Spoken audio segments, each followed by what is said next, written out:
طيب.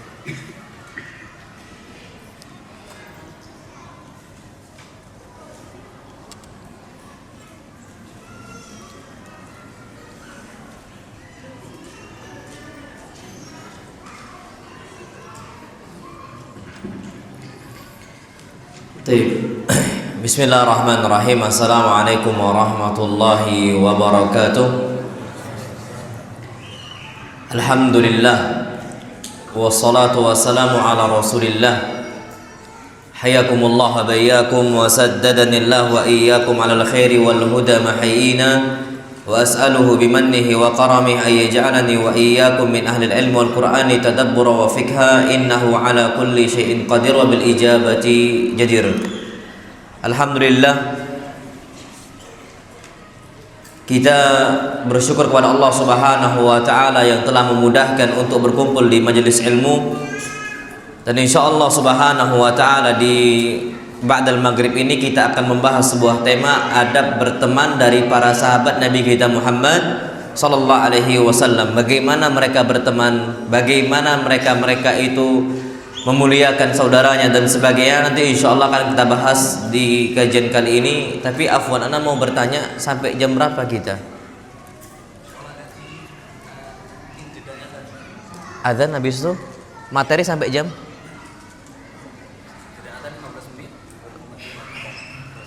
Selesai.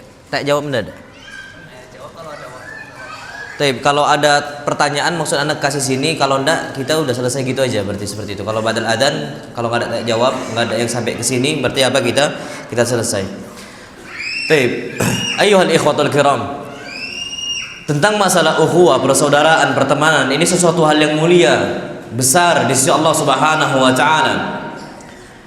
Bahkan Allah Subhanahu wa taala telah berfirman dalam hadis qudsi. Hadis ini hadis yang sahih. Allah Subhanahu wa taala berfirman, wajabat mahabbati lil mutahabbina fiyya wal mutaawinina fiyya wal mutazawirina fiyya wal mutabadilina fiyya. Wajib mendapatkan kecintaanku orang-orang yang saling berteman karena saya, saling ziarah karena saya, saling tolong-menolong karena saya. Dia curahkan segala usaha dia untuk kawannya karena Allah Subhanahu wa taala. Jadi kalau kita mau mendapatkan pahala-pahala yang besar, kita bisa ambil dari bagaimana kita berteman dengan kawan-kawan kita. Tirulah bagaimana para sahabat Nabi kita Muhammad sallallahu alaihi wasallam. Maka kawan-kawan ini itu tidak gampang. Kalau kita bisa berkawanlah dengan mereka-mereka yang tulus, dengan kawan-kawan kita yang memang bertemannya karena Allah Subhanahu wa taala. Dia bangun mahabbahnya, kecintaan dia kepada kawannya karena Allah Azza wajalla, dan kebenciannya kepada kawannya juga karena siapa? Allah Subhanahu wa taala. Maka dia akan mendapatkan halawatul iman. Manisnya apa? Iman. Dan ini enggak gampang ya ikhwah. Maka dari itu, kita kalau berkawan dengan kawan-kawan kita, lihat bagaimana para sahabat Nabi kita Muhammad sallallahu alaihi wasallam berteman. Ada satu kriteria besar yang mereka miliki, yang mana kriteria ini mungkin kita belum miliki saat ini. Kriteria al-wafa, kesetiaan. Senangnya kawan-kawan mereka adalah senangnya mereka, dan kesedihan kawan-kawan mereka adalah kesedihan bagi mereka. Jadi mereka bisa merasakan bagaimana sedihnya ketika kawan itu sedih, masya Allah. Dan ini nggak gampang ya ikhwah. Kalau seandainya kita memiliki sifat seperti ini, mudah-mudahan Allah Subhanahu wa taala muliakan diri kita. Lihat bagaimana Nabi kita Muhammad sallallahu alaihi wasallam berteman dengan para sahabatnya. Nabi sallallahu alaihi wasallam memiliki sikap wafa.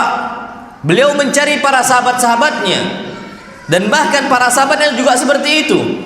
Anda ambil contoh, masya Allah, bagaimana Nabi sallallahu alaihi wasallam tidak pernah melupakan kawan-kawannya dari kalangan Ansar. Nabi sallallahu alaihi wasallam ketika perang Hunain, sebelumnya terjadi sudah Fathu Makkah, banyak orang-orang sudah masuk Islam. Dan ketika itu Allah Subhanahu wa taala berfirman dalam Al-Qur'an Al-Karim, "Idza jaa nasrullahi wal fath wa ra'aitan nasa yadkhuluna fi dinillahi afwaja Fasabbih bihamdi rabbika wastaghfir. Kita melihat betapa banyak manusia-manusia yang masuk Islam afwaja, berbondong-bondong. Termasuk di situ mereka-mereka dari kalangan orang-orang tokoh zu'ama Quraisy. Tokoh-tokoh orang apa? Quraisy. Di situ ada Abu Sufyan dan kawan-kawannya masuk Islam. Ketika terjadi perang Hunain, Nabi SAW, umat Islam mendapatkan banyak ghanimah. Dan ternyata ghanimah ini semua dikasihkan untuk mereka-mereka li ta'lifil qulub, untuk melembutkan hati-hati orang-orang yang baru masuk Islam. Nabi SAW berikan mereka untuk mereka-mereka zu'ama Quraisy, pimpinan-pimpinan orang-orang Quraisy. Ansarnya gak dikasih sama sekali. Orang-orang Ansar gak dikasih sama sekali, ya ikhwah. Itulah yang membuat orang-orang Ansar sedih. Apakah Rasulullah SAW melupakan kami? Apakah Rasulullah SAW meninggalkan kami? Dan ketika baiat pertama kali yang diucapkan oleh Nabi kita Muhammad SAW dengan para sahabatnya, Nabi SAW katakan, ad-dam, ad-dam, darah dibalas darah. Kalau kalian diperangi, aku akan perangi orang-orang memerangi kalian, kata Nabi kita Muhammad SAW. Itu Nabi ucapkan, Nabi gak akan pernah lupa. Tapi orang-orang Ansar seakan-akan merasa Nabi SAW melupakan apa? Sahabat-sahabatnya dari kalangan Ansar. Ya Rasulullah, apakah engkau akan melupakan kami dan engkau memberikan nih harta ghanimah untuk orang-orang Quraisy dari suku engkau? Maka Nabi SAW pun termenung. Nabi SAW panggil mereka-mereka orang Ansar, dan Nabi SAW bertanya kepada para sahabat dari kalangan Ansar, ataradawna ay yadhhaba haula'i bi amwalihim wa dunyahum wa tarji'una antum ila rihalikum bi nabiyyikum? Maukah kalian, apakah engkau ridha, apakah kalian ridha mereka semua membawa harta-hartanya, membawa dunia-dunianya, dan kalian kembali ke kampung kalian, ke kota Madinah, membawa Nabi kalian? Fabaka ashabuhu sallallahu alaihi wasallam minal ansar. Maka para sahabat Nabi kita Muhammad sallallahu alaihi wasallam menangis dari kalangan Ansar, dan mereka mengatakan, radina bi Rasulillah sallallahu alaihi wasallam, kami ridha dengan keputusan Rasulullah sallallahu alaihi wasallam. Padahal Fathu Makkah sudah terjadi, ya ikhwah. Seandainya Nabi sallallahu alaihi wasallam kalau mau pulang ke Mekah, bisa atau nggak bisa? Bisa. Dan bahkan Nabi sallallahu alaihi wasallam mengatakan, la hijrata ba'dal fath. Tidak ada namanya hijrah setelah terjadi Fathu Makkah.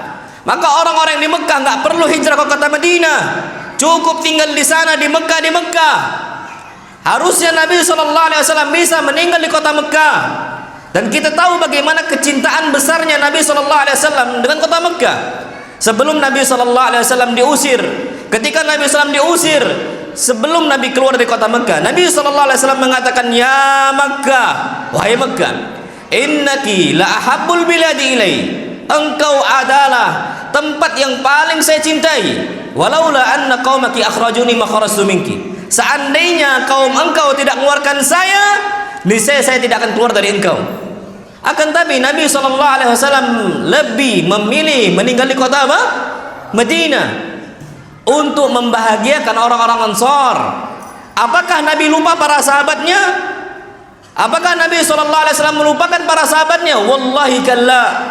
Sikap wafa orang-orang kafir Quraisy masuk Islam, orang-orang yang ada di Taif masuk Islam. Ternyata Nabi SAW tahu 10 tahun Islam bangkit di kota Madinah, tidak pernah dilupakan jasa itu oleh Nabi kita Muhammad SAW. Padahal di Madinah kita tahu kondisinya, cuacanya susah, cuacanya ekstrim, kondisinya sulit di kota Madinah. Tapi dengan 10 tahun Allah Subhanahu wa taala bangkitkan Islam. Sebabnya apa? Sebabnya orang-orang Ansar. Maka dari itu apa kata Nabi SAW memuji orang-orang Ansar? Lau, seandainya saya bukan termasuk yang Allah putuskan menjadi orang-orang muhajirin, lakuntum ra'an minal ansar. Ini saya aku termasuk seseorang dari kalangan Ansar. Saking mulianya orang-orang Ansar, Nabi SAW tidak mau melupakan jasa para sahabatnya. Dan ini kadang-kadang yang kita lupa, ya ikhwah. Bagaimana kita berkawan dengan kawan kita, jasanya kita lupakan kebaikan-kebaikannya. Dengan ada satu kesalahan dia, 2 kesalahan dia, kita lupakan gitu saja. Wallahi nggak ada sikap wafa.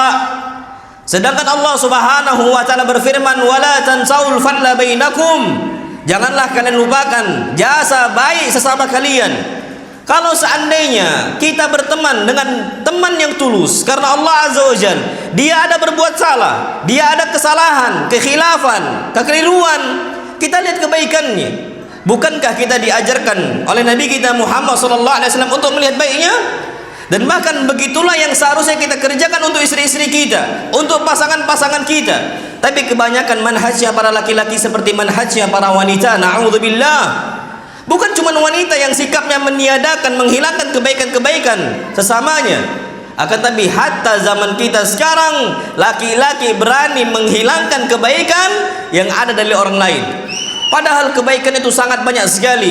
Bukankah Nabi kita Muhammad SAW mengatakan sifat ini harusnya untuk wanita saja?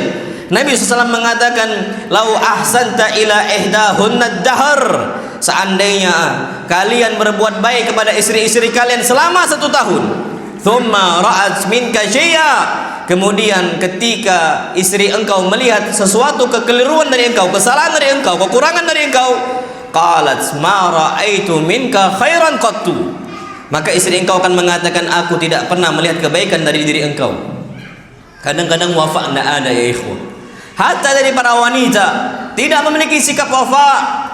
Lihat bagaimana istri-istri Nabi kita Muhammad SAW. Tahu betapa sibuknya Nabi SAW. Mereka ridha asal tidak ditalak oleh Nabi kita Muhammad SAW. Sedih mereka untuk berpisah dari Nabi kita Muhammad SAW. Begitulah yang ada ya ikhwah. Mereka para sahabat Nabi kita Muhammad SAW berani membela kehormatan saudaranya karena ada sikap wafa. Dan betapa sering Nabi SAW memuji Abu Bakar karena jasanya Abu Bakar besar untuk Nabi kita Muhammad SAW, besar untuk agama Islam. Kalau bukan karena sebab Abu Bakar, min ba'di iznillah, setelah izin dari Allah Subhanahu wa taala, mungkin Islam tidak bisa sebesar seperti ini sampai ke negara kita. Nabi SAW puji Abu Bakar. Dan bahkan dalam sebuah hadis yang sahih, Nabi kita Muhammad SAW mengatakan, "Inna amanna nasi alayya fi suhbatihi wa malihi Abu Bakar." Orang yang paling berjasa terhadap diri saya karena pertemanannya betul-betul dia kerahkan untuk saya, dan karena hartanya betul-betul dia serahkan untuk saya, cuman Abu Bakar radhiyallahu ta'ala yang paling besar jasanya. Ketika orang-orang menghalangi hartanya dari saya, beliau bantu. Begitu juga Khadijah. Ketika orang-orang menahan hartanya dari Nabi kita Muhammad SAW, Nabi dikepung dan sebagainya, orang yang paling besar jasa dalam hartanya adalah Khadijah radhiyallahu taala anha. Nabi SAW tidak pernah melupakan itu. Makanya Nabi SAW pernah ditanya, "Ya Rasulullah, man ahabbun nasi ilaik?" Siapa orang yang paling kau cintai? Jawaban Nabi SAW mengatakan Aisyah radhiyallahu taala anha. Wa minar rijal, siapa laki-laki yang paling kau cintai ya Rasulullah? Qala abuha, bapaknya Abu Bakar. Kenapa ya ikhwah? Nyawa Nabi SAW dipertaruhkan. Dan bahkan siapa yang bisa menghabisi nyawa Nabi SAW, bisa membawa Nabi SAW kepada orang-orang kufar Quraisy, dikasih hadiah mi'at naqah, dikasih hadiah ada harganya kepala Nabi kita Muhammad SAW. Tidak ada yang ketika itu berani bersama Nabi SAW kecuali siapa? Abu Bakar. Dan Allah Subhanahu wa taala abadikan ini dalam Al-Qur'an Al-Karim, sikap wafa, sikap bagaimana setianya Abu Bakar kepada Nabi kita Muhammad SAW. Dan bahkan ketika itu Abu Bakar khawatir seandainya Nabi SAW kenapa-kenapa. Padahal Abu Bakar nggak pernah khawatir kalau seandainya diri beliau kenapa-kenapa. Kekhawatiran beliau besar ketika Rasulullah SAW hilang nyawanya.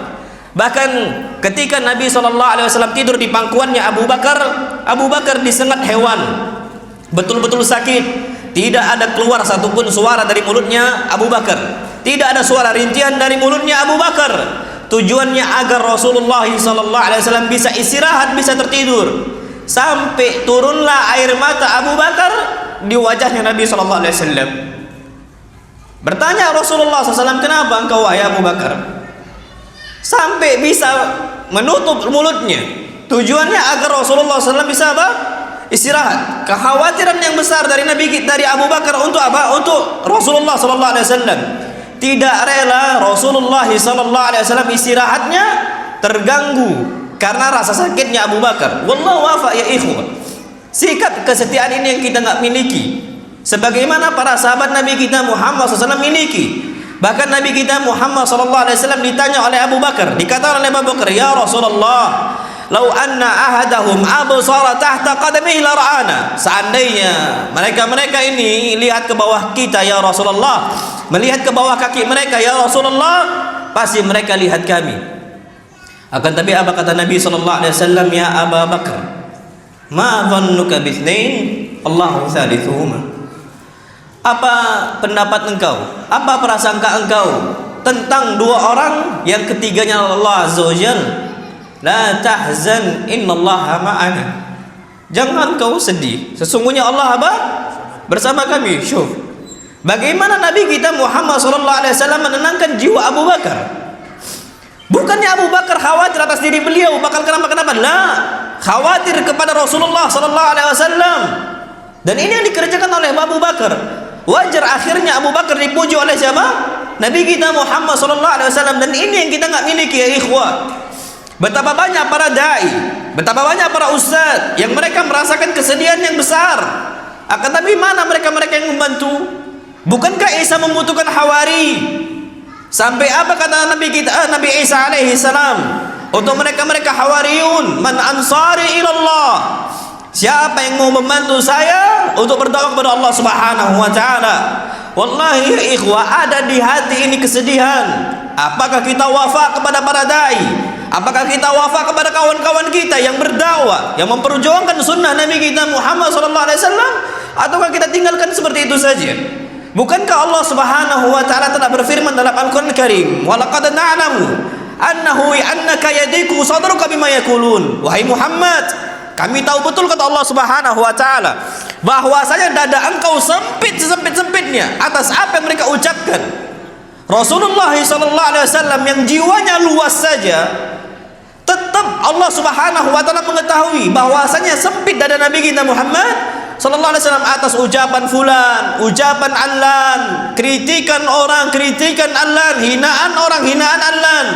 Ini butuh kawan-kawan yang wafa, yang setia, membela kawannya. Dan ini enggak gampang ya ikhwah. Makanya Nabi kita Muhammad sallallahu alaihi wasallam mendidik bagaimana para sahabat memiliki sikap wafa. Sikap mereka dahulukan orang lain dibandingkan diri mereka sendiri. Bukankah orang-orang Ansar sebagaimana yang dikatakan oleh Nabi kita Muhammad sallallahu alaihi wasallam, wa yu'thiruna ala anfusihim walau kana bihim khasasah.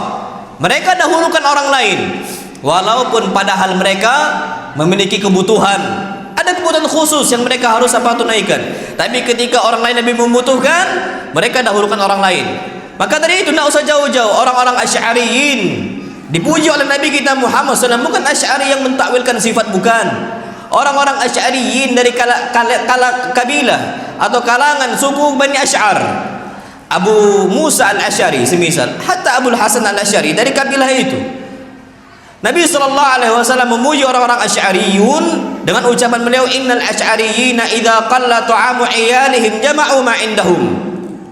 Orang-orang Asy'ariyun, kalangan Bani Asy'ar, ketika makanan mereka sudah sedikit, mereka kumpulkan makanan yang ada di rumah mereka, dikeluarkan, diletakkan suatu tempat, dan mereka makan bersama-sama. Kenapa ya ikhwah? Mereka ingat kawannya, mereka ingat tetangganya. Dan apa kata Nabi SAW? Ana minhum wa hum minni. Saya bagian dari mereka dan mereka bagian dari saya. Maksudnya satu kesatuan. Nabi SAW tidak bisa dipisah dari kalangan Bani Asy'ar, dan Banu Asy'ar tidak bisa dipisah dari kalangan dari Nabi kita Muhammad SAW. Lihatlah bagaimana Nabi SAW mengajarkan kepada para sahabatnya untuk ingat kawannya. Dan bahkan dalam sebuah hadis Nabi kita Muhammad SAW mengatakan, idza tabakhta maraqatan, kalian kalau memasak sebuah makanan yang ada maraqahnya, yang ada kuahnya, yang Nabi perintahkan fa'akthir ma'aha, perbanyak apa? Airnya, bukan perbanyak dagingnya. Masak gulai kambing ini Nggak perlu perbanyak dagingnya, nggak perlu. Perbanyak apa? Kuahnya. Wa ta'ahad jiranaka. Dan ingat kepada apa? Tetangga engkau. Apakah kita lupa kepada mereka ataukah tidak? Dan ini sikap wafa ya ikhwah. Sekarang kita astaghfirullahaladzim, makan durian, buahnya makan sendiri, sampahnya dibuang tetangga. Insyaallah. Dagingnya makan apa? Sendiri. Yang dalam ya Masya Allah. Sampahnya kan ada biasa itu tong sampah yang di depan barengan kan? Ya sampahnya dibuang di depan. Akhirnya apa? Kita nggak berbagi dengan kawan-kawan kita. Dan ini tidak ada sikap wafa. Dan bahkan Nabi kita Muhammad SAW selalu memberikan hadiah, walaupun itu bukan sesuatu hal yang besar. Hatta itu sesuatu hal yang kecil, Nabi SAW perhatikan kawan-kawannya. Dan inilah yang terjadi. Hatta Khadijah radhiyallahu taala anha sudah meninggal. Apa kata Aisyah? Karena Rasulullah SAW la yadhbahu syah. Nabi SAW ketika nyembelih kambing, beliau SAW ingat Khadijah. Beliau berikan untuk kawan-kawan Khadijah. Dan apa kata Aisyah?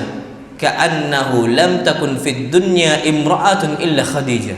Seakan-akan di dunia ini enggak ada satupun wanita kecuali siapa? Khadijah. Sikit-sikit ingat apa? Khadijah. Sikit-sikit ingat siapa? Khadijah. Sampai akhirnya adalah kecemburuan dari Aisyah radhiyallahu taala anha. Apa kata Aisyah radhiyallahu anha? Kenapa kau selalu menyebutkan Khadijah? Akhirnya jawaban Nabi sallallahu alaihi wasallam kanat wa kanat. Khadijah ini seperti itu, disebut semuanya, Masya Allah. Udah meninggal, selalu disebut kebaikannya siapa? Khadijah. Berbanding terbalik dengan kita punya istri, cerai istri kita cerai dengan istri kita, atau mungkin meninggal istri kita lupa jasa baik siapa? Istri kita. Kita mungkin berpisah lama dengan anak-anak kita nggak pernah mengingat kebaikan-kebaikan mereka. Wal iyadu billah. Apakah seperti ini kita membangun ukhuwah Islamiyah, persaudaraan Islam sesama istri pun, kepada istri pun kita lupakan kebaikannya, dan juga kepada kawan kita, kepada tetangga kita lupakan kebaikan-kebaikan mereka. Dan ini bukan umat Islam. Lihatlah bagaimana mereka itu betul-betul terikat sesama mereka. Dan ini nggak kita miliki ikhwah kalau kita memiliki sikap wafa ya. Dan bahkan disebutkan di zaman itu, ketika itu ada seseorang kedatangan tamu, keluarganya belum makan, dimatikan api, lampu dimatikan, seakan-akan dia ikut makan bersama apa? Bersama tamu, padahal dia tidak makan sama sekali. Wa yu'thiruna ala anfusihim walau kana bihim khasasah. Bukankah Sa'id ibn Rabi' ketika dia ini dipersaudarakan dengan Abdurrahman ibn Auf, lihat bagaimana sikap wafanya, insyaallah. Padahal bukan siapa-siapa, tidak ada kekerabatan, tidak ada yang namanya satu suku. Akan tapi ketika dipersaudarakan dengan ukhuwah Islamiyah, ketika berhijrah Abu Abdurrahman ibn Auf ke kota Madinah, ternyata Sa'ad ibn Rabi' mengatakan untuk Abdurrahman ibn Auf, aku memiliki harta sekian, kalau kau mau setengahnya aku kasihkan, dan aku memiliki 2 istri, kalau kau mau aku ceraikan salah satunya. Siapa dari kita yang bisa? Antum mau istri anak fadl, ambil satu anak ceraikan untuk antum. Hebat banget. Yang lajang nggak nikah aja kita pengen poligami kok. Pengen poligami, kawan kita masih jomblo kan, Masya Allah. Sampai jomblo ngenes gitu. Jomblo apa? Ngenes. Kita pengen nggak, anak pokoknya pengen sunnah Nabi. Sunnah Nabi itu Nabi cari kawan-kawan yang belum nikah. Antum tahu Masya Allah, wafat Nabi SAW kepada siapa? Julaibib kana mra'an. Dia ini seseorang yang tidak memiliki apa? Wajah rupa yang indah gitu. Wajahnya bukan orang yang ganteng. Kemudian Julaibib bukan orang yang memiliki harta, tempat tinggal tidak ada, dan bukan memiliki nasab yang bagus. Wa kana yadkhulu 'alan nisa. Dan dia ini seringnya main kepada apa? Anak-anak perempuan yang kecil-kecilnya. Bukan orang pemanah, bukan orang penunggang kuda, bukan. Dan bahkan Abu Barzah Al-Aslami radhiyallahu taala anhu pernah mengatakan, saking khawatirnya anaknya Abu Barzah Al-Aslami main dengan Julaibib. Apa kata Abu Barzah Al-Aslami radhiyallahu anhu? La in dakhala alaikunna Julaibib la af'alanna wa la af'alanna. Kalau seandainya Julaibib masuk main dengan kalian, aku akan hukum kalian, aku akan hukum kalian. Diancam oleh Abu Barzah Al-Aslami karena dia laki-laki yang tidak dipandang sama sekali, Masya Allah Tabarakar Rahman. Tapi lihat, hatta dalam pernikahan yang jomblo-jomblo ini diperhatikan oleh Nabi kita Muhammad sallallahu alaihi wasallam. Arhamul ummah bil ummah Nabiyuna Muhammadun sallallahu alaihi wasallam. Umat yang paling sayang dengan umatnya hanya cuma Nabi kita Muhammad sallallahu alaihi wasallam. Akhirnya Nabi sallallahu alaihi wasallam mengatakan kepada Julaibib, ala tazawwaj ya Julaibib, tidakkah kau mau menikah wahai Julaibib? Julaibib pun bingung, dengan siapa? Wanita mana yang mau dengan saya? Wali wanita mana yang mau menikahkan putri dengan saya? Ya ikhwah, kalau ada laki-laki yang melamar putri antum, tidurnya di jalanan, fulusnya nggak ada, wajahnya nggak ganteng, antum mau nerima putri antum dinikahin sama nih orang? Anak ulangi, pekerjaan nggak ada, pekerjaan tetap, tidur di jalan, bukan orang yang ganteng, antum mau terima? Oh mikirlah. Akhirnya Julaibib bertanya, ya Rasulullah, siapa yang mau nikahkan? Laki-laki mana yang mau nikahkan putrinya dengan saya? Dan disebutkan oleh Abu Barzah Al-Aslami, wa kanal ansor, dan orang-orang Ansor ketika mendapati putri-putri mereka belum menikah, maka mereka akan tawarkan pertama kali kepada Rasulullah sallallahu alaihi wasallam. Kalau Rasul mau untuk menikah dengan putrinya, alhamdulillah. Kalau enggak sudah, yang penting ditawarkan dulu. Tiba-tiba Nabi sallallahu alaihi wasallam saking wafanya kepada Julaibib, Julaibib tidak ada yang perhatian dengan dia. Siapa yang perhatian dengan dia? Ya orang pinggir jalan gitu aja. Tapi ini orang-orang saleh, Masya Allah. Akhirnya Rasulullah sallallahu alaihi wasallam dilewatin oleh orang Ansor, salah seorang Ansor. Dia mengatakan, zawisni ibnatak. Simple ucapan Nabi, zawisni ibnatak. Berikan putri engkau wahai fulan untuk dinikahi. Apa kata orang Ansor ini? Na'am ya Rasulullah, wa nu'mat ainayya wa karamah. Iyalah ya Rasulullah, silahkan ambil. Ini kemuliaan besar dan kenikmatan besar dari Allah Azza wa Jalla. Ambil putri saya. Apa kata Nabi SAW? Tapi bukan untuk saya. Untuk siapa? Julaibib. Julaibib. Apa kata dia? Idzan usyawiru ummaha. Kalau gitu aku musyawarah dulu dengan istriku. Mikir-mikir. Yang pertama fadhol gitu kan. Julaibib sudah. Kalau gitu aku apa? Musyawarah dulu. Ya, tabiat syariah, tabiat manusiawi biasalah. Kita pun redek juga kayak gitu. Terima enggak ya? Terima enggak ya? Aduh, tapi takut ancaman Nabi. Kan ada ancaman Nabi SAW. Apa kata Nabi SAW?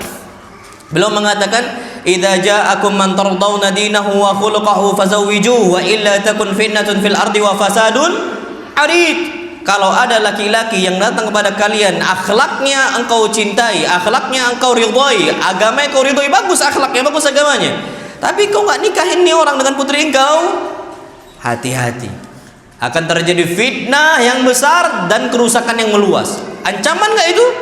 Ancaman. Julaibib ini orang baik, Masya Allah, tapi mafi fulus, duitnya apa? Orang-orang gitu loh. Nggak ada duitnya, mafi fulus, nggak ada duit, nggak ada, bukan orang yang ganteng dan sebagainya. Akhirnya Nabi SAW nggak maksa, dan ini hebatnya Nabi SAW, nggak maksa.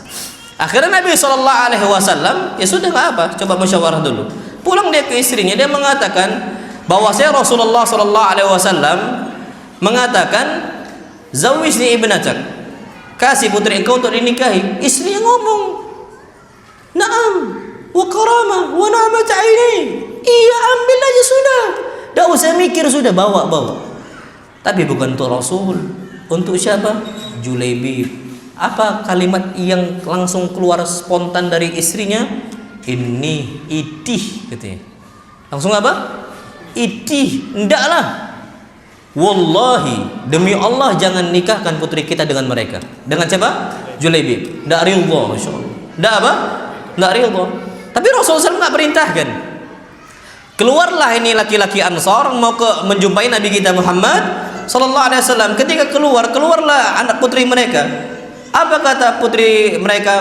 Man khatabani ilaikuma. Siapa yang mengkhitbah saya melalui kalian berdua? Rasul sallallahu alaihi wasallam. Tapi bukan untuk Rasul. Beliau mengkhitbah, melamar engkau, tujuannya itu Julaibib. Apa jawaban ni wanita? Atarudduna amra Rasulillah.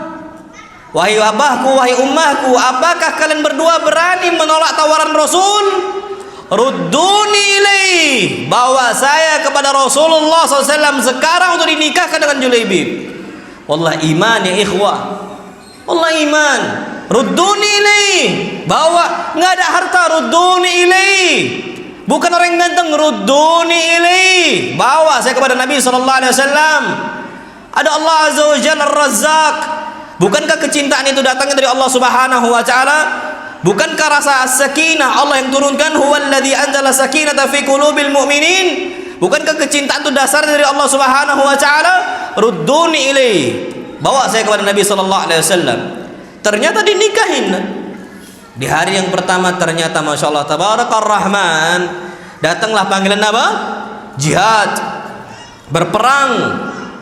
Dan ketika itu Julaibib mengabarkan istrinya bahwasanya Rasulullah SAW telah memanggil kami untuk berperang. Istri yang menjawab, ikut bersama Rasulullah SAW, jangan berpaling. Kalau kita ada namanya Syahrul Asal, bulan apa? Madu. Walaupun bulan yang kedua bulan pahit ya, Masya Allah, madu-madu, tapi madu apa? Pahit gitu kan. Masya Allah. Ini Julaibib masih bulan madu lah, gampang ya. Di mereka nggak ada bulan madu, Masya Allah. Dia masih romantisnya, masih harmonisnya. Ala kullin. Apa kata istri? Berangkat, penuhi panggilan Rasulullah SAW. Wafa ya ikhwah, wafa. Bukankah Julaibib bisa menikah sebabnya siapa? Rasul SAW. Ingat jasa itu, ingat. Kembali kepada Rasul SAW, ikut jihad. Ikutlah dia berjihad bersama Rasulullah SAW. Sampai di akhir perang menanglah umat Islam. Dipanggil setiap kelompok oleh Nabi SAW, kelompok A, kelompok B, kelompok C, kelompok D. Kelompok yang pertama Nabi SAW bertanyakan, hal tafkiduna ahada, apakah kalian kehilangan seseorang? Qalu la ya Rasulullah, enggak, kami lengkap wahai Rasul SAW. Kelompok yang kedua, hal tafkiduna min ahadin, apakah engkau kehilangan seseorang? Mereka sebutkan fulan ibn fulan, fulan ibn fulan, fulan ibn fulan. Kelompok ketiga juga seperti itu, kelompok empat juga seperti itu. Tapi apakah yang terjadi pada Nabi SAW? Tidak ada yang menyebutkan nama Julaibib, tapi Nabi nggak lihat siapa? Julaibib. Antum tahu kenapa Julaibib nggak disebut? Nggak dianggap. Siapa yang nganggap Julaibib? Orang yang main sama anak-anak perempuan, bukan orang yang ahli memanah, bukan orang yang pintar berkuda, bukan panglima perang, bukan. Meninggalnya Julaibib tidak ada yang menganggapnya, karena ini nggak dianggap sebagai apa? Pasukan, nggak dimasukkan dalam kelompok mereka. Wallahi ya ikhwah, antum tahu bagaimana perasaan ketika kita nggak dianggap? Membela agama Allah Azza wa Jal, tapi memang kita nggak dianggap karena kita nggak memiliki mahara, bukan orang yang memiliki khibrah dalam berperang, dalam berjihad, enggak. Tapi apa kata Nabi SAW? Nabi wafa, setia kepada Julaibib. Walakinni afkidu Julaibiba utlubuhu fil qatla. Tapi aku kehilangan Julaibib. Cari dia fil qatla, di tempat orang-orang terbunuh. Di tempat orang-orang apa? Terbunuh. Lihat wafanya Nabi kita Muhammad SAW. Di saat itu tidak ada yang memandang Julaibib, tidak ada yang menghitung Julaibib, tidak ada yang memasukkan Julaibib ke dalam kelompok mereka. Tapi Rasulullah SAW menganggap Julaibib sampai meninggal Julaibib.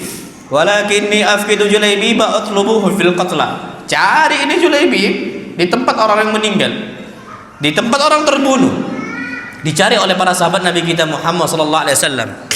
Ternyata ada sahabat yang menjumpai Julaibib. Dia mengatakan, ya Rasulullah, hadza Julaibib. Ini Julaibib di samping 7 orang kafir yang juga sudah terbunuh. Ini ya Rasulullah Julaibib di samping 7 orang kafir juga sudah terbunuh. Antum tahu Rasulullah SAW langsung bergegas memeluk Julaibib, menggendong Julaibib. Dan apa kata Nabi kita Muhammad SAW? Qatala sab'atan faqatalu, qatala sab'atan faqatalu, ana minhu wa huwa minni. Dia telah membunuh 7 orang, akhirnya dia juga terbunuh. Dia membunuh 7 orang dan dia akhirnya juga terbunuh. Wallahi ya ikhwah, bukan panglima perang, tidak punya keahlian memanah, bukan orang yang memiliki khibrah berkuda, membunuh berapa orang? 7 orang kafir. Membunuh 7 orang kafir. Itu yang diulangi oleh Nabi sallallahu alaihi wasallam, qatala sab'atan faqatalu. Dia berhasil bunuh 7 orang kafir, akhirnya dia terbunuh. Dan itu yang terus diucapkan oleh Nabi kita Muhammad sallallahu alaihi wasallam, saking sedihnya beliau, itu terus dipeluk oleh Nabi kita Muhammad sallallahu alaihi wasallam.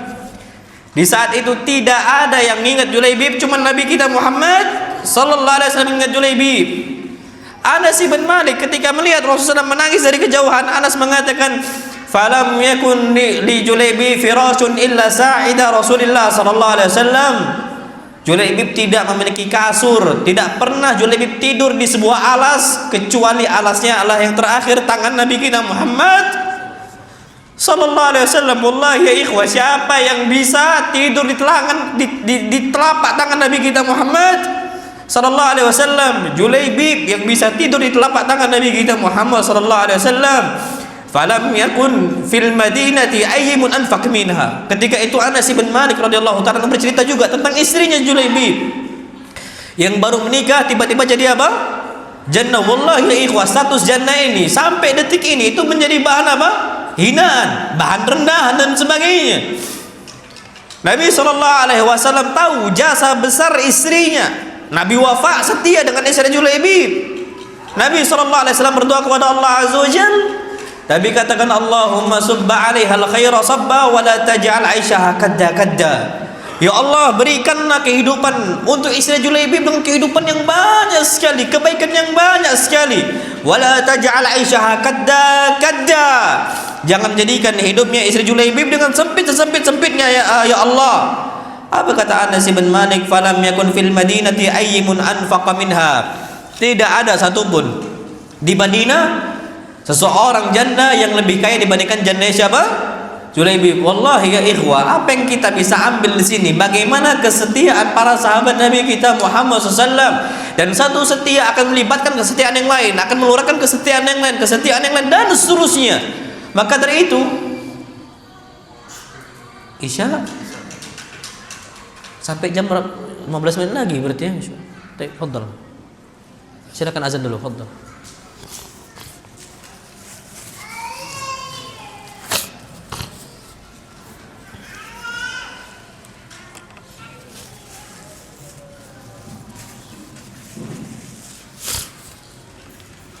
Insyaallah nanti sampai jam 8, jam 7.15 dilanjutkan kajian sampai jam 7.15, selanjutnya baru jam.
Kita kembali membahas lagi bagaimana kesetiaan para sahabat Nabi kita Muhammad SAW dalam berteman.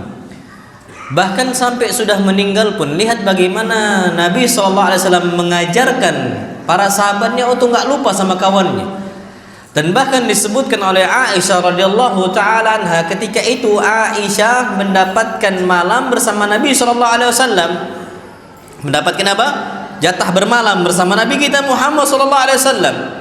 Tiba-tiba di tengah malam Rasulullah SAW keluar dari rumahnya, dan Aisyah ngikutin Nabi dari belakang, diam-diam. Apa istilahnya? Ngintilin apa ya? Buntutin, naam sahih. Dibuntutin, takutnya Aisyah, prasangkanya Aisyah nanti Nabi pindah ke mana? Istri yang lain gitu. Masya Allah, biasa wanita-wanita. Makanya ya ikhwah, ada salah satu wasiat ulama kita, Masya Allah, kalau bisa istri itu cuma satu. Pening bala kita gitu aja dibuntutin kan, diikutin, dicari, Masya Allah. Dan Al-Imam Syafi'i rahimahullah, beliau menganjurkan istri itu cuma berapa? Satu. Karena istri itu cemburuan. Dan antum tahu si Baweh itu, Masya Allah, saking semangatnya nulis kitab. Ternyata istri cemburu dengan kitab. Cemburu dengan apa? Kitab. Antum tahu, ini si Baweh lagi nulis kitab, tiba-tiba dibakar kitabnya. Masya Allah. Sama istri saking cemburu, dia apa? Dibakar. Pas kebakar kitab-kitabnya, langsung pingsan apa? Si Baweh. Sadar, langsung dia ucapkan anti talik. Engkau saya apa? Ceraikan. Ngeri nggak berarti wanita? Ngeri. Makanya kalau bisa cukup apa? Satu. Cukup dua. Cukup apa? Cukup udah. Insyaallah. Baik, ala kulli hal, ini Masya Allah, Nabi kita Muhammad SAW punya banyak istri. Tapi ini hadiah bukan ini Ustaz? Nabi SAW punya banyak istri. Siapa yang bisa menyebutkan istri-istri Nabi SAW? Ada hadiahnya. Jangan lihat Google, jangan lihat AI, ChatGPT. La, maafi, mamnu, la boleh. Siapa yang bisa? Ini Aisyah takut nih Nabi ke rumah istri Nabi yang lain. Tapi siapa nama istri-istri Nabi atau ibu-ibu kita? Ada hadiahnya, fadhal. Ummahat, kalau tahu fadhal ummahat. Tapi ana pernah sampaikan ke jamaah seperti ini. Kalau ada orang nggak hafal nama ibunya sendiri, durhaka nggak itu? Durhaka. Siapa nama ibu kamu? Allahu a'lam bissawab. Asli durhaka nih anak gitu. Bahkan kita udah tua, umur 80 tahun pun banyak pikunnya. Sampai 80 tahun walaupun kita pikun dengan nama-nama yang lain, yang kita ingat cuma nama siapa? Ibu kita. Tapi kita masih umur 40 tahun, 50 tahun, udah nggak ingat nama istri-istri Nabi kita Muhammad sallallahu alaihi wasallam. Fadhal. Kalau ini nggak wafa, ini nggak setia. Wallah nggak setia kita sama ibunda-ibunda kita. Bukankah Allah SWT berfirman, wa azwajuhu ummahatukum, istri-istri Nabi apa? Ibu-ibu kalian. Ya ikhwah, ana sering sampaikan, ana takutnya kita ini kena ancaman dari Allah Azza wa Jalla karena kita durhaka sama ibu kita sendiri. Ana takut itu. Kalau antum tidak hafal, antum tidak kenal dengan ibu-ibu kita, ana takut hari kiamat nanti ditanya oleh Allah Subhanahu wa taala semuanya, termasuk apakah kita berbakti sama ibu kita ataukah tidak. Ana takutnya gitu. Lewat nama istri Nabi, kita merasa itu bukan ibu kita, itu durhaka. Padahal disebutkan semisal Sofia, disebutkan semisal Maimunah, itu ibu kita, tapi lewat gitu aja. Ini termasuk apa? Durhaka. Tapi dulu Anda punya cara bagaimana menghafal nama istri-istri Nabi kita Muhammad SAW atau ibu-ibu kita, nama ibu-ibu kita. Karena itu ummah ana, udah itu ummah ana ala ra'si, di atas kepala kita, ala ras. Dan itu tidak bisa main-main kita dengan istri-istri Nabi SAW. Karena itu ibu kita. Kalau ibu kita dicela, dikatakan pezina, wallah ini darah ini sampai apa? Mendidih kita, digitukan ibu kita. Tapi kita sekarang umat Islam ini banyak sekali Aisyah dikatakan pezina biasa saja. Karena mereka nggak nganggap Aisyah siapa? Ibu mereka. Coba dia anggap ibu mereka itu. Allah mendidih ini kepala kita. Sebagaimana mereka gampang banget mencela apa? Istri-istri Nabi kita Muhammad sallallahu alaihi wasallam. Taib, ada caranya sebenarnya. Nabi kita Muhammad sallallahu alaihi wasallam, para ulama, dan ini termasuk yang ana ambil dengan cara mereka, kita membuat satu rangkaian kalimat.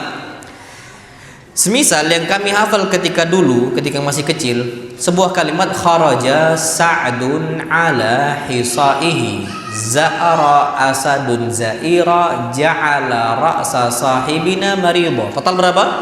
11. Total istri Nabi berapa? 11. Kharaja, siapa yang namanya Khadijah. Sa'dun, siapa? Sauda. Ala, ain siapa? Aisyah. Kharaja Sa'dun ala hisaihi, siapa? Hafsah. Za'ara, siapa? Zainab. Asadun Hamzah. Ummu Salama. Zairah, lagi siapa? Zainab lagi, karena Zainab ada berapa? Ada 2. Ja'ala, Jim. Siapa Jim? Juwairiyah. Ja'ala ra'sa, siapa? Ramlah. Sahibina, Sad, siapa? Sofia. Maridah, siapa? Mim. Maria. Bukan Maria. Maimunah, sahih. Ini cara yang cara ini ana hafal istri-istri Nabi kita Muhammad sallallahu kharaja Sa'dun ala hisaihi za'ara asadun za'ira ja'ala ra'sa sahibina maridah. Nah, antum bisa buat dengan pakai bahasa apa? Indonesia. Khadijah, kami. Sauda, kami sudah. Kharaja Sa'dun ala Aisyah, apa? Kami sudah apa? Kami sudah apa? Antum buatlah ala kulil, antum hafalkan gitu. Ana yakin itu insyaallah sampai kita meninggal hafal nama-nama istri Nabi kita Muhammad SAW. Antum buat rangkaian kalimat itu, antum hafalkan, insyaallah kita bisa untuk menghafal nama ibunda kita. Taib. Kita kembali ke tema. Jadi kalau mau wafat kita, coba nanti malam ini kita buat rangkaian kata, kita buat sendiri, atau antum gimana ya tanyalah orang gimana biar bisa buat rangkaian kalimatnya pakai bahasa apa? Indonesia. Taib. Ketika Nabi SAW bermalam di rumahnya Aisyah, jatahnya Aisyah, Nabi SAW tiba-tiba keluar dari rumah siapa? Aisyah radhiyallahu taala anha. Tiba-tiba diikuti oleh Aisyah dari belakang, dibuntutin itu. Ternyata Nabi SAW berangkat ke kuburan apa? Baqi'. Nabi SAW setia dengan apa? Kawan-kawannya. Mereka sudah meninggal. Tengah malam, waktu luang Nabi SAW. Kalau udah pagi, Nabi syughul, udah sibuk dengan apa? Kerjaan semua. Mengurus umat Islam, mengurus keuangan umat Islam, mengurus bagaimana militernya umat Islam. Karena Nabi panglima perang, beliau memegang pondaran kota Madinah, umat Islam, dan beliau presidennya juga. Jadi betul-betul apa? Sibuk. Di siang hari, di malam hari beliau kosong bersama Allah Azza wa Jalla. Waktu luang ini beliau gunakan tuh apa? Ngingat kawan-kawannya. Maka apa kata Aisyah radhiyallahu taala anha? Aisyah mengatakan faqaman Nabi sallallahu alaihi wasallam fa atala al-qiyam. Nabi sallallahu alaihi wasallam tegak lama di kuburan Baqi'. Beliau doakan mereka-mereka yang sudah meninggal di kuburan Baqi', dan beliau tegak dengan waktu yang lama, beliau menangis, masyaallah. Tidak lupa dengan kawan-kawan yang sudah apa? Berjasa. Udah meninggal mereka semua, bukan masih hidup, udah meninggal. Masih diingat. Sampai dengan waktu yang lama, Nabi sallallahu alaihi wasallam udah selesai hajatnya kepada Allah Azza wa Jalla, doakan mereka semua, Nabi pulang. Aisyah langsung kaget, dia terkejut, waduh Nabi udah selesai nih. Lari Aisyah ke rumahnya sampai tidur di atas ranjangnya. Nabi masuk rumah, Nabi tahu ini jantung ini duduk. Dadanya apa? Goyang. Dipegang oleh Nabi sallallahu alaihi wasallam dadanya Aisyah. Ternyata Nabi tahu ini nggak tidur. Tapi dari mana? Dari luar ini. Akhirnya Nabi SAW tanya, "Ma biki Aisyah? Kenapa engkau Aisyah?" Nah, barulah Aisyah jujur, "Aku takut engkau itu pindah ke rumah apa? Istri yang lain." Allah, dia cemburu ya, insyaallah. Rasulullah SAW tidak pernah lupa. Dan ini yang terjadi Aisyah juga sama. Anda tahu, insyaallah, ketika Nabi SAW meninggal di rumahnya siapa? Aisyah. Dan para nabi itu mereka dikuburkan di mana mereka meninggal. Nah, meninggalnya di rumahnya Aisyah. Akhirnya dikuburkanlah di kamarnya siapa? Aisyah radhiyallahu taala anha. Kemudian meninggallah abahnya Aisyah, Abu Bakar As-Siddiq radhiyallahu taala anhu, dan dikuburkan di sampingnya Rasulullah sallallahu alaihi wasallam. Ada satu space kecil yang itu udah disiapkan oleh Aisyah. Kapan Aisyah meninggal, Aisyah tidur di kuburan tersebut. Kenapa? Karena dikuburkan di samping abahnya dan di samping siapa? Suaminya. Masya Allah. Ini kesempatan yang besar ya ikhwah. Hidup bersama kekasihnya, meninggal juga bersama siapa? Kekasihnya. Ini Aisyah, harapan besarnya Aisyah. Meninggal, hidup di samping Rasulullah, hidup di samping Abu Bakar, dan meninggal di samping Rasulullah, meninggal di samping siapa? Abu Bakar. Tiba-tiba ketika itu Umar meninggal duluan radhiyallahu taala anhu, dan Umar ibn Khattab radhiyallahu taala anhu sedih, dan beliau berharap untuk dikuburkan di samping siapa? Dua sahabatnya. Dan kemana Abu Bakar dan Rasul berangkat, di situ ada siapa? Umar bin Khattab. Ini seakan-akan tiga orang yang bersama terus gitu. Gampangnya tiga serangkai kemana-mana tuh selalu ada. Di Gunung Uhud ada mereka bertiga, ke sana ada mereka bertiga, ke sini ada mereka bertiga. Abu Bakar berharap banget nih satu space, satu tempat nih, itu untuk siapa? Umar ibn Khattab. Di saat itu Umar minta izin melalui Ibnu Umar, Abdullah bin Umar, minta izin kepada Aisyah, bolehkah untuk apa? Dikuburkan di sampingnya mereka berdua. Aisyah itu berat awalnya, tapi tahu Umar ibn Khattab itu memiliki fadilah yang besar terhadap agama apa? Islam. Diberikan dan rela Aisyah dikuburkan di kuburan apa? Baqi. Agak sedikit jauh dari apa? Nabi SAW dan juga dari Abu Bakar. Tapi kita lihat bagaimana kesetiaannya Aisyah juga kepada Umar, ngasih izin. Tidak ada namanya anania, ana egois. Apa? Egois. Mereka wafa. Mereka ini setia, Masya Allah Tabarakar Rahman. Dan ini tidak ada di kita sama sekali. Na'udzubillah. Pengennya ya kita, pengennya ya kita, pengennya ya kita. Dan inilah yang bermasalah di kita ya ikhwah dalam berteman. Maka kalau bisa, lihatlah, pelajari bagaimana para sahabat Nabi kita Muhammad SAW ketika berkawan, berteman. Mereka dahulukan orang lain. Mereka usahakan orang lain terlebih dahulu mendapatkan apa? Kebaikan dibandingkan dari mereka sendiri. Dan ini terbukti ya ikhwah, Masya Allah. Anda tahu ada sebuah hadis dengan 6 hal ini sebenarnya kalau kita kerjakan insya Allah kita memiliki sikap wafa setia. Hadis Nabi kita Muhammad SAW beliau mengatakan hakul muslim alal muslimi situn, dalam riwayat lain khamsun, hak muslim yang wajib ditunaikan oleh muslim lainnya ada 5, dalam riwayat lain ada berapa? 6. Nabi SAW katakan idza laqita'u fasallim alaihi, kalau engkau jumpa maka ucapkan apa? Salam. Tolonglah wafa, setia kita. Kalau ada orang salam, jangan dibiarkan kayak gitu, kayak patung yang gak ada rohnya. Ini ada rohnya. Idza laqita'u fasallim alaihi. Yang kedua, wa idza da'aka fa'ajibhu, kalau dia ngundang engkau maka penuhilah undangannya. Yang ketiga, wa idza sansahaka fansahlahu, kalau dia minta nasihat maka apa? Nasihati. Wa idza atisa fa minallah fashammithu, kalau dia bersin dan mengucapkan alhamdulillah maka ucapkan apa? Yarhamu Allah. Yang kelima, wa idza marida fa'udhu, kalau dia sakit maka apa? Jenguk. Yang keenam, wa idza mata fatba'hu, kalau dia meninggal maka ikutilah apa? Jenazahnya, iringilah jenazahnya. 6 hal ini ya ikhwah, ini harusnya ada di kita.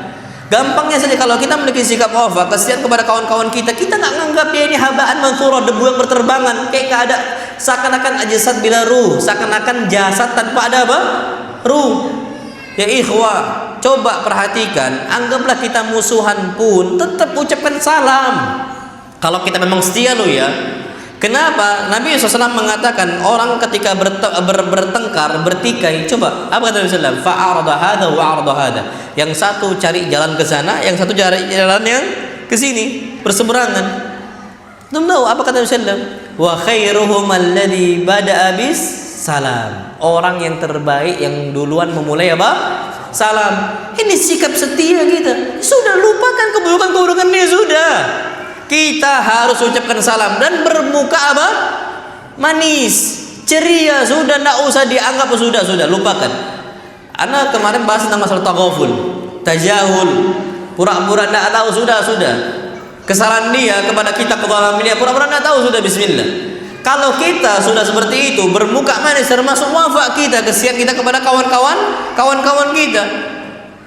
Ya ikhwan, untuk tahu satu ayat, Allah abadikan ayat ini ketika memperingatkan Nabi kita Muhammad sallallahu alaihi wasallam. Nabi keliru, Nabi salah. Dan ayat ini Allah abadikan sampai hari kiamat, tidak dihapus oleh Allah Azza wa Jalla. Apa ayatnya? Nabi kita Muhammad SAW diingatkan abasa wa tawalla. Si Muhammad bermuka masam dan dia berpaling.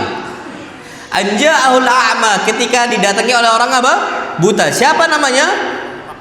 Abdullah bin Ummi Maktum minta fatwa. Nabi SAW sedang bermajelis bersama orang-orang zu'ama Quraisy, bersama tokoh-tokoh orang Quraisy yang mana kedudukannya tinggi, yang mana mereka memiliki makanah yang besar di mata manusia ketika itu.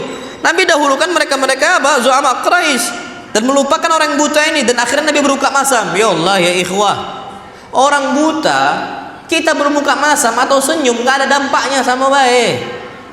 Bahasa kita itu sami mawon, sama aja. Antum ada orang buta, antum joget-joget, tahu dia? Nggak tahu. Antum ejek-ejek dia dengan kalimat-kalimat isyarat, nggak akan tahu dia. Mau senyumkah kita, mau cemberutkah kita, ngaruh nggak ada orang buta? Nggak ngaruh. Tapi antum tahu itu sebuah kesalahan besar. Betul, ini orang buta nggak ngelihat, tapi siapa yang ngelihat? Allah Azza wa Jalla. Kita bermuamalah dengan makhluk itu ingat sama saja kita bermuamalah dengan siapa? Allah Azza wa Jalla. Allah nggak ridho hambanya digitukan. Orang buta loh ya, walaupun sebenarnya nggak berdampak pada diri dia, Allah nggak ridho hambanya diberikan muka masam, dicemberutin. Allah nggak ridho sama sekali. Kalau kita wafat hatta dia buta, senyum kita kepada dia. Dan ini yang kita nggak miliki ya ikhwan. Bukankah Nabi SAW mengatakan walau antal ka'akhaka biwajhin talib? Kalau kita memang bagus pertemanan kita kepada kawan-kawan kita, lihat para sahabat Nabi SAW bermuka bahagia, senyum kita dan sebagainya. Maka Masya Allah, apalagi istri, kalau suaminya udah banyak kebaikan, tolong sering-sering senyum di hadapan siapa? Suami juga sama. Kalau kita tahu betul istri banyak kebaikannya, tolong sering-sering senyum. Bukankah Nabi SAW mengatakan wanita kriteria yang terbaik salah satunya apa? Allati idza nadarta ilaiha sarratka. Kalau engkau wahai Muhammad melihat, kalau kalian wahai umat Islam melihat kepada istri-istri kalian dan engkau bahagia, maka itu istri yang terbaik. Antum biasanya nengok istri kayak nengok apa? Ustaz, kayak nengok manusia bertanduk dua, Ustaz. Bawaannya kayak banteng, marah aja. Itu kriteria yang tidak baik itu. Bawaannya cemberut aja. Allah ya ikhwah, Aisyah radhiyallahu taala anha wanita yang paling mudah berpenampilan cantik di hadapan Nabi kita Muhammad SAW. Apalagi Aisyah itu bawaannya udah cantik, dipercantik lagi, dipoles lagi, sudah cantik kuadrat. Nah kita cantik pun masih minus, mau bermuka apa? Masam. Ini gimana mau dicintai oleh Allah Azza wa Jalla? Laki-laki juga sama Allah ya ikhwah. Nabi SAW itu indah banget wajahnya. Kita ganteng aja masih minus. Nabi udahlah ganteng, karakternya bagus. Tahu insyaallah. Para sahabat mengatakan tentang wajah Nabi SAW seperti apa? Kal qamari yatala'la lailatal badr. Wajah Nabi itu seperti apa? Seperti bulan purnama di malam rembulan. Berarti kan terang banget gitu. Orang Arab ya ikhwah, kalau liburan, anggaplah mereka mau rehat, mau rohah, mereka nih mau istirahat, mau rehat dan sebagainya, mereka itu berangkatnya ke padang pasir. Mereka nikmatin malam, mereka buat di situ api, mereka nyalakan, mereka minum kopi, minum teh dan sebagainya di malam itu. Itu biasa bagi mereka, rehatnya mereka di padang apa? Pasir. Mereka nikmatin apa? Malam purnama, di malam rembulan, itu indah banget. Gampangnya kita kalau seandainya mau rehat, mau healing, kita kemana? Kalau di Lumajang ini? Mojosongo. Mojosongo di mana?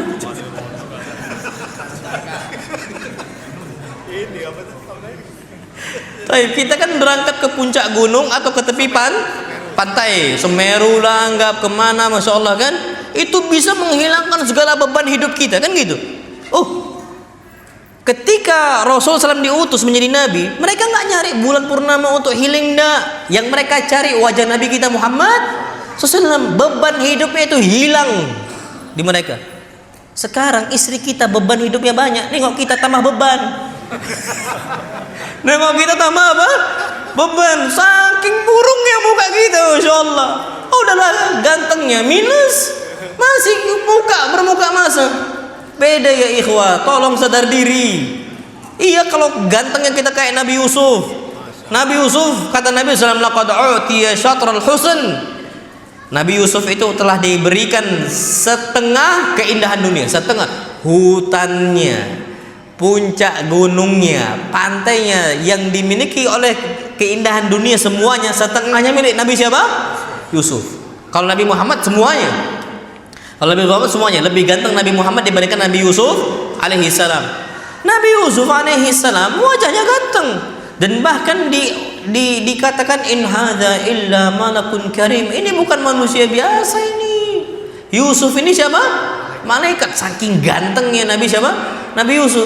Kita nih nggak kayak gitu wajahnya. Tolong diperindah di hadapan istri-istri kita. Dan lihat, coba lihat, perhatikanlah ya ikhwah, masya Allah. Ada beberapa sahabat Nabi memang ganteng-ganteng mereka, tapi dengan kegantengan wajah mereka diperindah lagi dengan senyumnya mereka. Antum tahu ada salah seorang sahabat yang bernama Jarir ibn Abdullah radhiyallahu taala an. Jarir saking gantengnya, apa kata Nabi SAW? Ala wajhihi mashatu malak. Di wajahnya itu pernah diusap siapa? Malaikat. Kalau kita, wajah kita dikencingi setan. Dikencingin siapa? Setan tiap malam. Astaghfirullahaladzim. Jarir ibn Abdullah ala wajhi mashatu malak. Diusap sama siapa? Malaikat. Gantengnya masya Allah. Kita enggak. Nah, tolong kalau udah gitu, kita yang pinter-pinter untuk bisa senyum di hadapan apa orang lain, kawan kita gampang senyum gitu loh. Gampang apa? Gampang senyum. Dan ini yang pertama. Jadi kalau udah jumpa sama kawan kita, ucapkan salam. Kenal enggak kenal sudah? Anda enggak kenal Ustaz, siapa itu? Thayyib salam. Ada kita enggak ngerti, orang ngerti Ustaz. Siapa itu enggak ngerti? Thayyib, tetap apa? Salam. Kenapa Nabi SAW mengatakan dalam hadis-hadis yang sahih, engkau ucapkan salam ala man arafta wa man lam ta'rif. Baik engkau kenal atau engkau tidak apa? Kenal. Dan termasuk tanda hari kiamat, Nabi SAW mengatakan an yakuna salamu ala al-ma'rifah. Kita mengucapkan salam hanya untuk orang yang dikenal. Memang sekarang ini sulit untuk mengucapkan salam ya ikhwah kepada orang yang enggak dikenal. Kita di pasar, kita tahu dia ini muslim, yakin kita tahu dia muslim karena mayoritas di negara kita orangnya orang apa? Muslim, bangsa kita, orang-orang muslim, bangsa muslim gitu. Ketika kita salam kepada orang-orang yang enggak kita kenal, siapa dia? SK SD. Sok kenal, sok dekat. Padahal kita cuma mengajarkan sunnah Nabi kita Muhammad sallallahu alaihi wasallam. Tapi lihat para sahabat Nabi SAW, kenal enggak kenal pun salam sudah. Wis. Mau dia kenal, mau dia tahu, mau dia enggak tahu, salam. Udah. Apalagi kita pikirkan ya ikhwah, kecuali jelas di kalung dia dikasih bahasa salib. Iya, berarti bukan Nasrani, berarti bukan muslim nih, Nasrani. Sudah enggak usah ucapkan salam. La tabda'ul yahuda wan nasara bisalam. Jangan mulai orang Yahudi dan orang Nasrani dengan ucapan apa? Salam.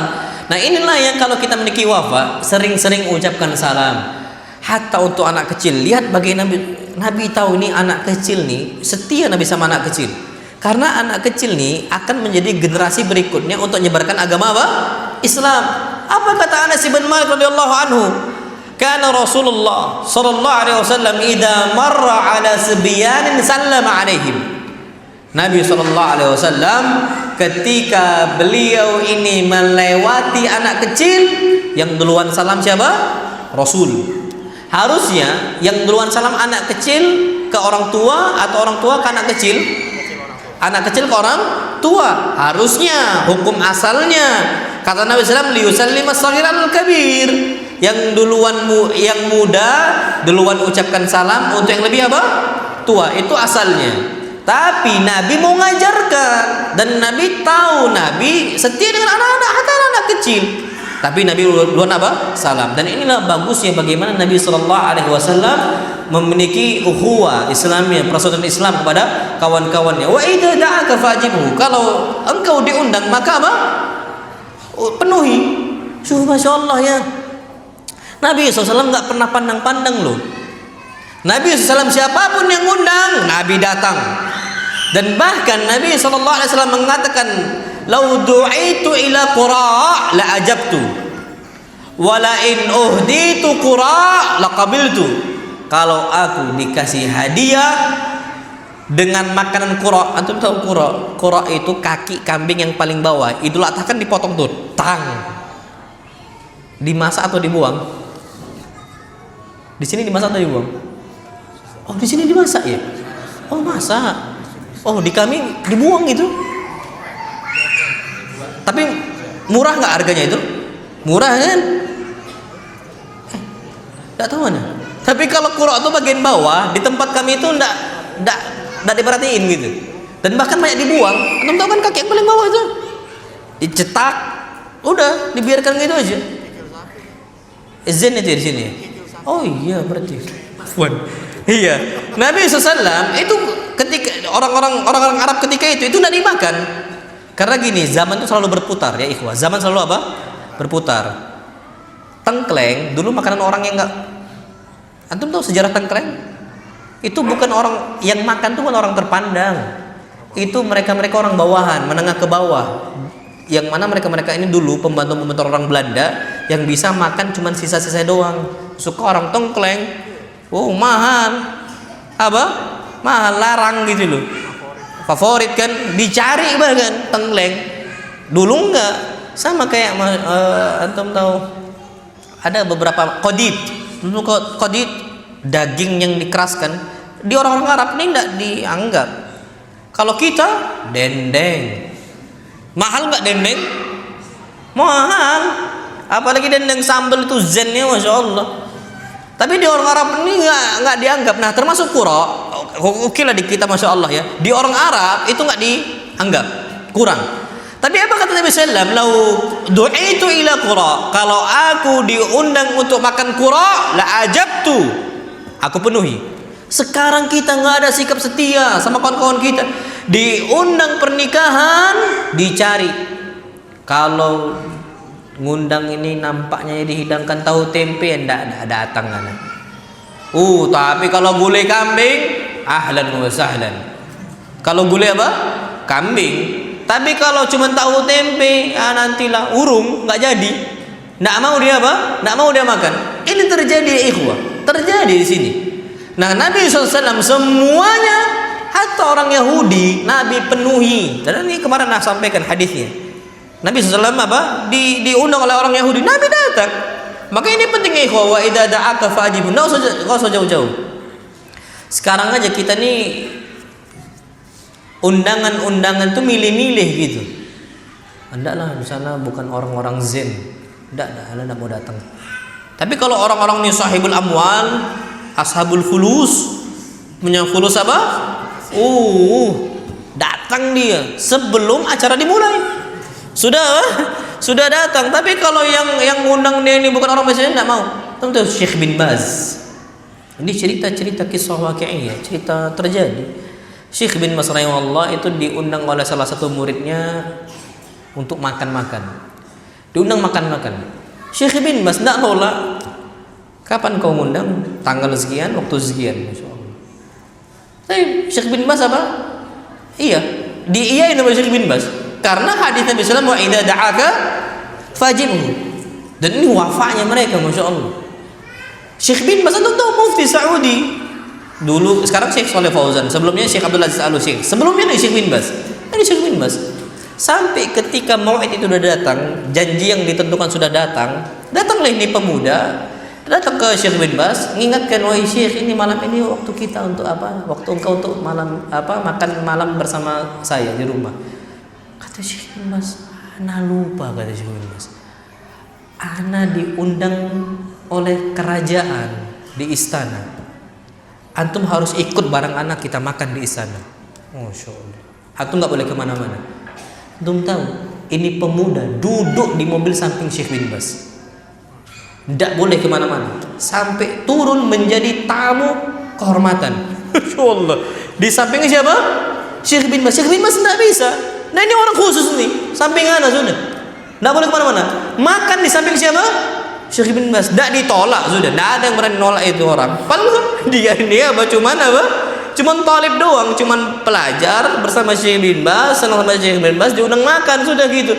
Tapi antum tahu wa idza da'aka fa'ajibhu. Kalau diundang maka apa? Penuhi undangan ini Syekh bin Baz. Bagaimana wafanya itu ada. Kita kadang-kadang enggak ya ikhwah, di sini yang bermasalah. Kenapa? Karena kadang-kadang orang mengundang kita ada permasalahan yang dia mau ceritakan. Semisal minta nasihat, makanya hadis setelahnya kata Rasulullah wa idza sansahaka fansahlahu. Kalau dia minta nasihat maka apa? Nasihat. 1 menit lagi waktu anak nih. Sampai 7.15 tadi. Anak kulin dengan ini anak tutup. Wa idza sansahaka fansahlahu.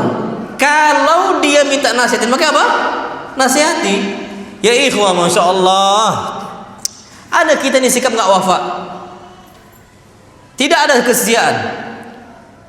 Suka bocorkan privasi orang. Dia udah ceritakan privasi dia kepada kita, minta solusi. Kita tahu masalah dia, kita bocorin ke semuanya. Na'udzubillah. Tapi kalau orang yang ada wafanya, ada orang datang kepada kita minta nasihat, fansahlahu, nasihati. Dan nggak boleh disebarkan. Bukankah Nabi kita Muhammad SAW, kalau kita setia loh ya, perhatikan hadits Nabi SAW. Nabi mengatakan, idza haddatsa ar-rajulu tsumma iltafata fahiya amanah. Kalau seseorang sudah berbicara kepada engkau, ketika dia awal berbicara dia nengok kanan, nengok kiri, nengok ke belakang, oh nggak ada orang, kemudian dia cerita tanpa dia ngomong ini rahasia, fahiya amanah, maka itu rahasia, amanah dijaga. Faham? Tanpa dia ngomong, akhi ini rahasia ya, jangan kasih tahu. Udah nggak usah ngomong dia dengan cara seperti ini, berarti itu rahasia, jangan diomongin. Oh sekarang enggak, akhi, ana ada masalah, ini rahasia ya, tolong disimpan. Aduh jangan, percaya sama ana. Nanti dia manggil kawannya lagi, akhi sini, ini rahasia ya, jangan kasih tau kawan-kawannya. Fulan tadi gini. Kawan nih panggil kawan lagi, akhir sini. Ini rahasia ya. Akhirnya jadi rahasia umum. Ana bingung, rahasia umum di negara manapun ana nggak pernah jumpa, kecuali negara kita. Ada rahasia apa? Umum. Ana bingung, rahasia kok umum? Rahasianya apa? Khusus. Nah, ada rahasia umum ya ikhwan. Antum tahu sahibu sirri Rasulillah, sahabat pemegang rahasia siapa? Rasul. Tidak pernah bocor di rahasia. Tidak pernah bocor sama sekali, tidak pernah bocor. Ini tidak. Semua dibocorin. Tidak ada wafa kita ya ikhwan. Tidak bisa jaga privasi orang. Orang cerita, aduh semua dikasih. Untuk apa ya ikhwan disampaikan kayak gitu? Dijadi bahan apa? Olo-oloan rumah tangga orang atau kehidupan orang, masalah orang, semua orang ada subhanallah. Ya ikhwah, makanya bangsa kita ini ada penyakit kepo namanya. Penyakit apa? Kepo. Kalau kita punya amanah, kita ini punya kesetiaan, jangan kepo sama hidup orang. Sudah nak gimana kehidupannya kerja. Nggak usah kita kepo gimana fulan, gimana anda. Nggak usah ya ikhwah. Sikap keponya lah yang bermasalah. Ana pernah hidup beberapa saat. Ana sering safar ya ikhwah. Ana pernah ke Belanda, ke Jerman gitu ya. Ana nggak pernah jumpain sifat mereka itu kepo sama hidup orang. Nggak pernah kepo. Orang nikah lagi, oh ya sudah. Coba kita ustadz nikah lagi, habis. Dari Sabang sampai apa? Merauke ngomongin. Masyaallah. Dari Sabang sampai apa? Merauke. Diomongin, dihina-hina. Di luar negeri biasa aja sudah nafsi. Ya kalau halal apa masalah? Untuk apa? Kok bisa ya istrinya kok ngerido ya? Ada salah satu ustadz cerita, beliau poligami, Dulu anak ketika nikah, istri anak Masya Allah ridho. Tiba-tiba ummahat datang ke istri anak yang pertama, seakan-akan takziah katanya. Seakan-akan apa? Takziah gitu, seakan-akan meninggal suaminya. Didatengin, dikomporin, akhirnya yang awalnya ridho mulai gak apa? Turun keridhoannya. Ini masalah di kita ini. Harusnya kalau wafat semangatin. Ya nggak apa-apa, suami poligami lagi, ahlan kan gitu kan. Tapi wanita mana yang akhlaknya seperti itu? Wanita mana yang bisa seperti itu ya ikhwah? Wafat ini tidak ada di kita. Makanya di sini yang perlu kita ketahui, jangan terlalu pengen ngerti tentang khususiyatun nas, hal-hal yang privasi yang dimiliki oleh orang lain, tidak usah. Kalau kita wafat loh ya sudah. Ada suara panci terbang piar, tidak usah nguping. Pengen apa ini bahasa apa ini tetangga? Nggak usah, sudah tutup telinga. Kalau bisa keluar ambil motornya pergi. Untuk menjaga kesetiaan kita sama tetangga. Nggak usah pura-pura. Nggak usah tahu. Pergi kita. Sampai nanti dia sendiri yang datang minta solusi. Toyib kita kasih solusinya. Itu pun masalah rumah tangga dia. Jangan dikasih tahu ke siapa-siapa. Kalau kita punya sikap apa? Wafa kesetiaan. Nah, wallah alam misalnya udah 19.20 Anda tidak bisa lanjut lagi. Ini ada pertanyaan nih sepertinya.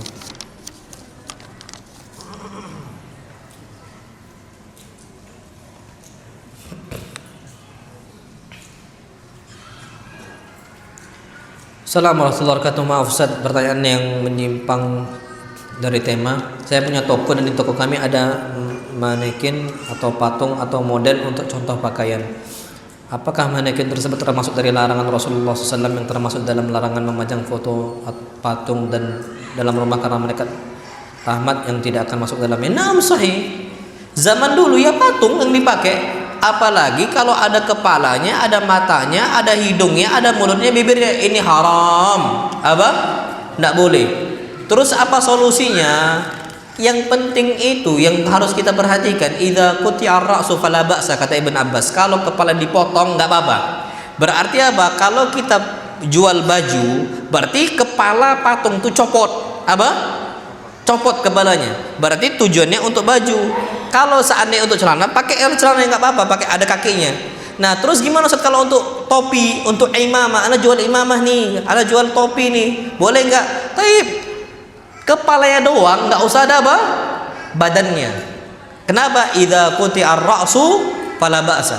Kalau kepala udah dipotong, hukumnya tidak mengapa. Ini kata Ibn Abbas. Tapi kalau sempurna dari atas sampai ke bawah, hukumnya haram. Dan ini sebagaimana yang disebut oleh Nabi kita Muhammad SAW, fa innal malaikata la tadkhulu baitan fihi kalbun aw surah. Para malaikat tuh nggak akan masuk ke dalam sebuah rumah yang di dalamnya terdapat patung ataupun anjing. Patung nggak masuk. Patung apa? Tidak masuk. Malaikat tidak masuk. Tapi malaikat rahmat lo ya. Malaikat maut masuk. Atau mau pakai 1000 foto pun malaikat maut masuk. Yang nggak masuk tuh malaikat apa? Rahmat. Malaikat rahmat itu tidak akan apa? Tidak akan masuk. Malaikat rahmat itu yang membuat rumah kita tenang. Antum kalau jumpain rumah tuh kayak neraka gitu ya, kayak sumpek banget hidup, itu malaikat nggak di situ berarti. Setan di situ. Pulang bukan baiti jannati, baiti nari. Rumah aku apa? Neraka bagiku. Mauannya tengkar terus 1000 terus, itu malaikat rahmat tidak masuk itu. Kenapa? Coba tanyakan apa alasannya. Bisa jadi situ jarang ibadah, di situ banyak foto-foto yang dipajang, banyak patung-patung dipajang dan sebagainya. Jadi kalau di sini potong apa? Kepalanya. Kalau udah dipotong, bisa nggak dipotong kepalanya? Bisa lah, setawanan dijual juga tanpa apa? Kepala, dan setawanan dijual juga cuman kepalanya doang. Nah, jadi yang di sini ya ikhwah, ini kalau seandainya mirip memang betul-betul mirip. Tapi kalau gambar-gambar yang nggak mirip makhluk Allah, nggak apa-apa. Contoh, SpongeBob, ada matanya. Antum anak kita dikasih hadiah karena prestasi, dikasih hadiah tas SpongeBob, dicoret matanya, nangis anak kita.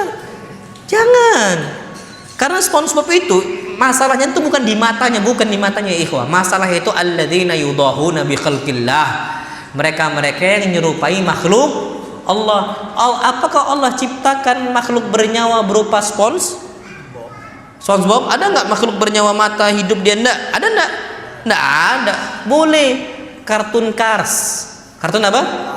Cars. Ada mobil-mobilan yang ada apa? Matanya. Nggak usah dicoret, kasihan. Tayu. Apa? Ya tayu itu nggak usah dicoret, jangan, biarin aja. Nah tapi kalau boboiboy nggak boleh. Kalau Barbie nggak boleh. Nah berarti kalau kita mau ngasih hadiah tas untuk anak kita, cari yang seperti itu kartunnya, yang tidak makhluk Allah Subhanahu wa Ta'ala. Tapi kalau ternyata dia dapat hadiah tas Barbie, cari tas yang lain. Kasih ini hadiah untuk orang, kita kasih yang lebih baik. Kita belikan untuk anak kita yang lebih apa? Baik. Dapat semisal yang boboiboy, kasih untuk orang, atau kita belikan yang baru. Itu tapi kalau ngasih orang tetap nggak boleh, harus kita coret dahulu. Antum mau nerima, fadhol. Kamu mau nerima, ambillah, tapi saya coret dulu karena nggak boleh kalau nggak dicoret. Kita cari yang lebih baru untuk apa? Anak kita. Namun Allah alam bisawab. Jadi seperti itu. Fadhol, kalau ada silakan. Silakan mungkin satu pertanyaan lagi dari ikhwan mungkin.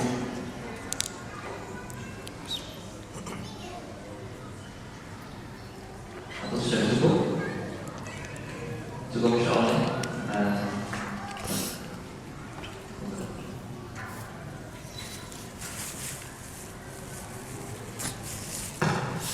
Bismillahirrahmanirrahim. Berkaitan dengan hakul muslim wal muslimat itu, berkaitan dengan undangan. Seandainya undangan itu ternyata ada biasanya undangan pernikahan. Undangan? Pernikahan. Oke. Ada musiknya, terus kemudian ada iklannya. Ini bagaimana kita menyikapi hal tersebut? Fik barakallah. Taib, kalau undangan ada pernikahannya, maka kita jangan datengin. Terus gimana kita siasatin di hari yang lain? Dan ini fatwanya para ulama, di antara Syekh bin Baz rahimahullah, dan Syekh Muhammad Shalal Munajjid hafizahullah wa ra'ah. Dan ini kita bisa cari yang lain. Bukan berarti kita tidak datang loh ya. Kita jangan datang, tapi kita ganti, kita qadha di hari yang lain. Kenapa? Karena di situ ada kemungkaran, apalagi sampai ada musik dan lagu-lagu yang enggak jelas. Allah Subhanahu wa taala berfirman, "Wa idza ra'aital ladzina yakhuduna fi ayatina fa'arid anhum hatta yakhudu fi haditsin ghairi." Kalau ada orang-orang yang dia itu mencela-cela ayat-ayat kami, atau ada kemungkaran-kemungkaran dalam ucapan-ucapan mereka, fa'arid anhum, berpalinglah dari mereka. Sampai kapan boleh balik lagi? Hatta yakhudu fi haditsin ghairi, sampai mereka pindah ke ucapan yang lain, pembahasan yang lain. Maksudnya apa? Kita boleh datang kalau musiknya sudah tidak ada, silakan datang. Jadi pernah kejadian, masya Allah.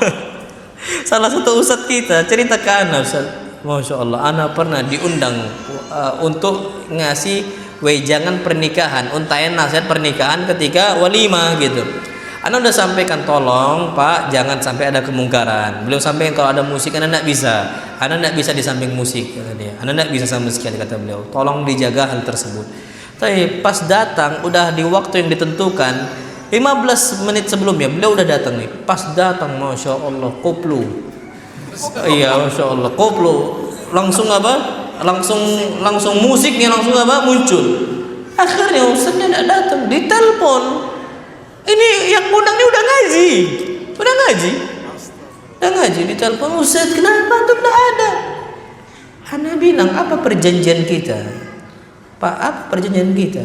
Tolong tidak ada apa? Kemungkaran. Ana tidak bisa datang. Ana bilang, kecuali ana bisa hentikan tuh musik, ahlan, ana bilang. Tapi kalau antum tidak bisa hentikan musik di hari itu, ana nggak akan mau datang, kata beliau. Ana tidak bisa datang. Di situ ada kemungkaran. Dan memang perintah Allah Subhanahu wa taala, fa'arid anhum, berpaling dari mereka. Jangan duduk bersama mereka. Kalau kita duduk bersama mereka, innakum idzam mithluhum, kata Allah. Kalian tuh sama saja dengan mereka, sama-sama dosa. Sama-sama apa? Dosa. Maka kita yang memiliki kedudukan di situ, ya kita ingkari. Tapi apa kata beliau? Pak, ini bukan salah anak, karena anak sudah tekankan dari awal anak tidak bisa ketika itu ada apa? Kemungkaran. Akhirnya beliaulah yang ngundang, minta maaf. Ikhwan tadi minta maaf kepada ustaznya, Ustaz, anak afwan Ustaz, anak belum sampaikan bahwa saya keluarga dari istri dari besan anak ini belum apa? Belum ngaji dan sebagainya. Tapi harusnya antum sampaikan ke anak dari awal, kata beliau seperti itu. Tapi ala kulli hal, kita kata beliau, anak kita bisa jumpa nanti di lain waktu, ala kulli hal seperti itu. Di sini yang perlu kita perhatikan nih ikhwah, kalau ada kemungkaran nggak boleh. Kenapa? Innakum idzam mithluhum. Kalau kita duduk bersama mereka, seakan-akan kita mendapatkan dosa yang sama seperti dosa mereka. Kan apa fungsinya seperti itu? Itu yang perlu kita ketahui. Nah, kita ganti dari yang lain seperti itu, Pak. Wa yakum. Baik, alhamdulillah kita sudah di penghujung acara kita di majelis ilmu pada malam hari ini. Semoga apa yang disampaikan oleh Ustaz menjadi ilmu yang bermanfaat untuk kita semua, menjadi ilmu yang bisa kita praktekkan, menambah kesetiaan kita di dalam ukhuwah kita bersama para ikhwah sekalian, dan menambahkan kedekatan kita terhadap teman-teman kita dan juga keluarga-keluarga kita. Mungkin hanya ini yang kita sampaikan. Kita tutup majelis ini dengan